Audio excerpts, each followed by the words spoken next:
প্রশ্ন হচ্ছে যে ফ্যাসিবাদীদের পরামর্শে অথবা যারা বেনিফিশিয়ারি, যারা বাংলাদেশের টাকা লুট করে বিলিয়নস অফ ডলার পাচার করেছে, তাদের পরামর্শ অথবা প্রস্তাবনায় বাংলাদেশ রাষ্ট্র চলবে না।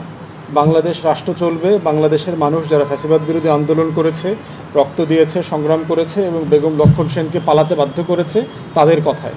আওয়ামী লীগের ব্যাপারে আমাদের সুস্পষ্ট বক্তব্য হচ্ছে যে একটা জাতীয় কমিশন করতে হবে। আওয়ামী লীগ জাতীয় পার্টি এবং 14 দলের রাজনৈতিক ভবিষ্যৎ কী হবে সেই ব্যাপারে জনগণের মতামত নিতে হবে, যে তারা কি আদৌ বাংলাদেশে রাজনীতি করতে পারবেন, তারা কি আদৌ নির্বাচন করতে পারবেন। তারা এই ভুয়া এবং রাতের নির্বাচনের মাধ্যমে যেভাবে বাংলাদেশের হাজার হাজার কোটি টাকা লুটপাটের সুযোগ পেয়েছেন, দেশের মানুষকে গণতন্ত্র এবং ভোট থেকে বঞ্চিত করেছেন, তাদের এটা শাস্তি কী হবে। তারা বাংলাদেশে মানবতা বিরোধী অপরাধ, গণহত্যা করেছেন বাংলাদেশের জনগণের উপরে, গুম খুনের সাথে জড়িত ছিলেন, হাজার হাজার কোটি টাকা লুটপাট করেছেন, সেটা শাস্তি কী হবে। অতএব শেখ পরিবার যেহেতু এই টোটাল ফ্যাসিবাদী শাসন ব্যবস্থা কায়েমের নেতৃত্ব দিয়েছেন, শেখ পরিবারের কেউ বাংলাদেশের রাজনীতি করতে পারার কোনো অধিকার রাখেন না। অতএব আওয়ামী লীগকে নতুন রাজনীতির কথা চিন্তা করতে হবে, যাদের সাথে মানবাধিকার লঙ্ঘন, গণহত্যার কোনো সম্পর্ক নাই। এমন মানুষরা যদি আওয়ামী লীগের নেতৃত্ব নিতে পারে, জাতির কাছে তাদের ক্ষমা চাইতে হবে, বিচারের মুখোমুখি হইতে হবে।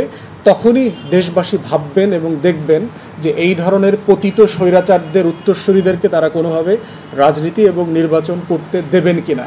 এবং এই পুরো প্রসেসের সাথে শেখ পরিবারের কোনো সদস্যের কোনো সম্পর্ক থাকতে পারবে না, কারণ তাদের নেতৃত্বেই বাংলাদেশের দ্বিতীয় বাকশাল কায়েম হয়েছে। অতএব যারা দ্বিতীয় বাকশাল কায়েম করেছেন, বাংলাদেশের মানুষকে বঞ্চিত করেছেন তাদের অধিকার থেকে, তাদের নেতৃত্বে তৃতীয় বাকশাল করবার কোনো সুযোগ আমরা আর দিব না। অতএব সজীব ওয়াজেদ জয় কথা বলতে পারেন, উনি আমেরিকাতে আছেন, কথা বলবার ওনার রাইট আছে, কিন্তু আমাদের বক্তব্য খুব পরিষ্কার, আপনার কথাকে আমরা খুব বেশি মূল্য দিচ্ছি না। ধন্যবাদ। এরা আওয়ামী ডাকাত চক্রের সদস্য হইতে পারে, কারণ সারা বাংলাদেশ কিন্তু আওয়ামী ডাকাতে ভরে গেছে। অতএব যারা এই খুনের সাথে জড়িত আছেন প্রত্যেককে দৃষ্টান্তমূলক বিচারের ব্যবস্থা করেন। এর আগে মেজর সিনহাকে হত্যা করা হয়েছে, সেটার বিচারগুলোকে এক্সপেডিট করা দরকার, যেটা একটা ন্যায্যতার ভিত্তিতে কনক্লুশনে আসা দরকার। রাওয়া ক্লাবকে রিফর্ম করেন, যে এর আগে যেটা দেখেছি যে রাওয়াটা যেভাবে একটা অবসরপ্রাপ্ত পেশাদার অফিসারদের যে ক্লাব ছিল সেটাকে দখল করা হয়েছে।